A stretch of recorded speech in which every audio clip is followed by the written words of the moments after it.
Hello everyone, my name is Graham and welcome to episode 4 of my Minecraft tutorial series.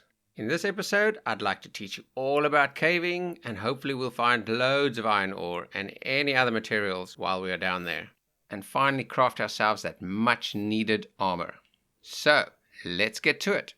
What a beautiful sunny day. It seems a shame to go caving where it's dark and the sun never shines.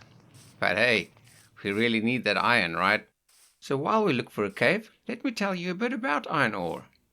It's commonly found underground and is often visible by exploring caves. You can also find them exposed on the surface in very tall mountains. So when you go caving, you can get very easily disorientated and lost in there. Luckily, I have a very simple solution for that, and all it requires is plenty of torches. So when I enter a cave system, I always place torches on my right. So as you go deeper and deeper into the cave, just remember, torches go on the right. So once you're done exploring the caves and your pockets are hopefully bursting with loot, all you have to do is keep following those torches on your left. That will lead you all the way back out. Nice and easy. Alright, so let's continue exploring and see what bounties we can find. Nice. I'll take some of that coal, thank you. Remember that when you're caving at this stage in the game, it's important to collect any resources you stumble upon. So you can never have enough coal. And even something like stone will be very useful in the near future. After all, we don't want to live like a hobbit the whole time. So we'll be building our very first house soon. And that will require plenty of stone.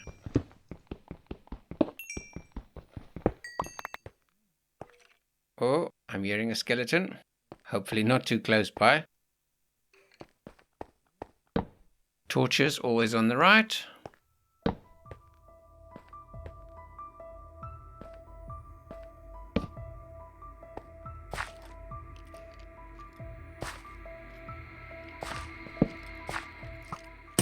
Whoa! Nope. We are not ready for them yet. That was a skeleton.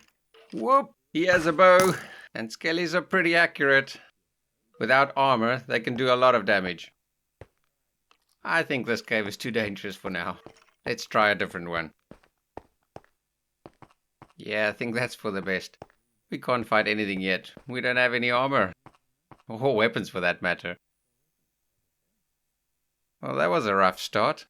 As the saying goes, if you don't first succeed, try and try again. Well, let's go see what the next cave has for us. Again, torches are always on the right. Oh well, this cave was a bust. See? Now that's iron. That's what we're looking for. Now, as tempting as this is, I don't want to instantly start mining this. It's always good practice to light up any nearby dark areas. That way you'll not get a surprise attack while your back is turned. And the hostile mobs so love to do that. Finally, with no more delays, let's mine up this iron ore. And there we go, in all its glory. Like you've seen with coal, iron also generates in veins, and often you can find more than one piece. It's also worth noting that when you mine, make sure you have an easy escape, just in case. If you're in a too deep hole and a creeper joins your party, it's going to be a sad outcome. Okay, back to exploring the cave then. Ooh, there we go, I see more iron in there. Nice, I see we have more iron in the ceiling as well. This is fantastic. Let's grab everything we can spot. So what we're aiming for is 25 pieces of iron. That will allow us to craft a full set of iron armor, as well as a shield. Wow, 14 pieces of iron so far. We're well on our way. Saying that, I'm not sure if we're going to get all 25 pieces in the first caving session, but it sure is a good start. Oh dear, that's a skelly. Ouch, I got shot. In the head of all places. Oh man, that's gonna leave a scar. As I said earlier, those skellies are pretty accurate. So as you can see, even during the daytime, it's pretty dangerous. So yeah, mobs can still spawn in dark areas, even though it's daytime. Wow, he's an angry fellow. Nice shot. Alrighty, seems like this direction's a no-go. Let's try from the other side then. There we go, seems like he's finally lost interest. Let's see, did he change his mind? Nah, all good. Yes, some more iron. Whoops, let's just make sure it's safe. Yeah, remember to light up all the dark spots before we start mining. 10 seconds later. Wait, did I hear something there? Oh yeah, there's a baby zombie. Hell no. Those baby zombies are super fast. We'll stay far away for now. Come on, let's get out of here.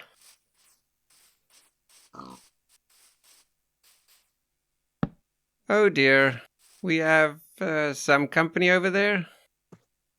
Quietly, let's just make a quick run for it. Yep, they didn't see me. Shh, sheep, be quiet. Act normal. Sure, that was close. I think our first caving session was pretty good. So we didn't quite reach our goal of 25 pieces of iron. That doesn't matter. With 17 pieces of iron, we have plenty to show off a few things. First things first, you can't use raw iron as is. We first need to smelt it into more usable iron ingots. And for that, we'll use our furnace. Then, from iron ingots, we can finally craft ourselves some armor, which go over here. I highly recommend you craft yourself a shield too, which you equip via this slot. It's vital to craft a shield early on. As a bonus, it only requires 1 iron ingot. It's an absolute no-brainer, as it protects you against all mob attacks, be that projectiles, melee attacks, or even creeper explosions. Now to smelt the iron ore, it's pretty straightforward. Simply place the ore in the top slot of the furnace, and make sure you have some fuel in the bottom slot. This arrow shows the progress of smelting 1 iron ore. Once it reaches the end, you'll see a shiny new iron ingot appear in the output slot. And there we go, we have our first iron ingot. And with that, we also got the acquire hardware advancement. And some more crafting recipes got unlocked. Nice. 1 piece of coal can smelt up to 8 iron ore. Lastly, we can even exit the furnace interface. And as you can see, the furnace continues smelting items. It even shows this nice fire animation, so you can see it's busy cooking. So while the furnace is doing its thing, let's craft ourselves a shield. For that, we're going to need a few more planks. The shield recipe is very easy. It's 1 iron ingot at the top, and then a Y shape of planks. All done. We have ourselves a shiny new shield. To equip the shield, simply place it in this slot, also known as your orphan slot. Oh yeah, mobs beware. Doesn't that look awesome? Now to block any attacks, you use your right mouse button. You can even crouch and block. So how it works is while you block, it will protect you from anything in your field of view. So it doesn't help with attacks from behind you though. So, how many iron ingots do we have already? Nice. That should be enough for us to start crafting some armor. So now as you can see, because we have more iron ingots, it unlocked all the iron armor recipes. And if I hover the mouse over them, you can see how much protection each armor piece will give us. As we don't have any armor yet, I'm going to craft a chest plate, which should give us the most protection for now. As easy as that, and we got another advancement. Now to wear your armor, go to your inventory, then simply place the item into the correct armor slot. Now as you can see, it's a perfect fit. Now we are way better protected for future caving adventures. For those eagle-eyed viewers, you might have spotted a new row of items above the hotbar. Those little chest plates represent how much armor protection you have. A full set of iron armor will give you a total of 7.5. Full diamond gear or better will give you 10. Even though I haven't covered combat yet, I think it's a good idea we craft ourselves a sword as well. The next important item we'll need for future caving adventures is an iron pickaxe. The reason being, certain ores require certain levels of tools. So if we get lucky and stumble upon diamonds or lapis, we want to make sure we have at least an iron pickaxe to mine them successfully. Lastly, we are carrying around a lot of items we don't need all the time. So let's craft ourselves a chest so we can safely store them in our shelter. and free up valuable inventory space. And there we go, a brand new chest.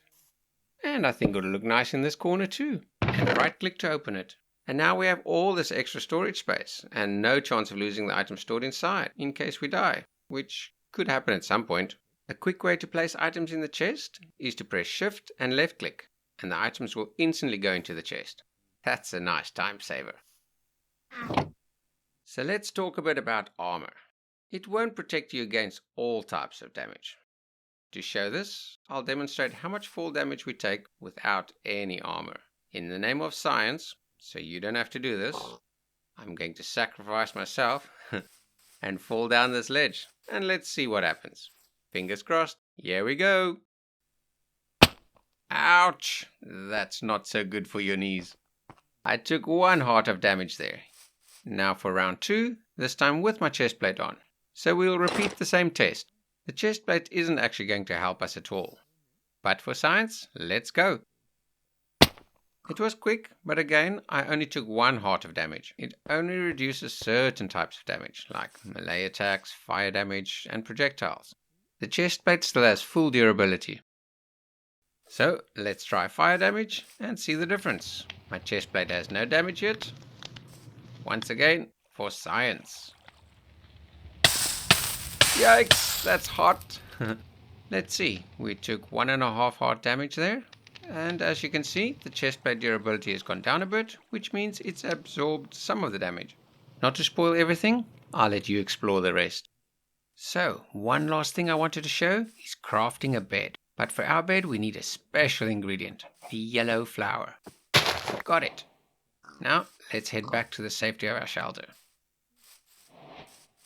The reason we wanted a flower is because in Minecraft, you can use flowers to make different colors dye. Nice and easy. Now to craft a bed, it's simply 3 blocks of wool and 3 planks below it. But we don't want to stop here. A white bed is so boring. So let's dye it yellow. Much better. I think a bed would look nice in this corner. To place a bed, note that it takes up 2 blocks. Right click and it's done. One use of a bed is obviously to sleep through the night. Another reason is to avoid phantoms from spawning at night, if you were awake for 3 or 4 nights without sleeping, that is. Now to actually sleep, simply right click on the bed and it's off to dreamland. And with that, we awake another day, nice and refreshed. Another beautiful Minecraft day. So that's going to do it for this episode. In the next episode, I think it's time we build ourselves a real house.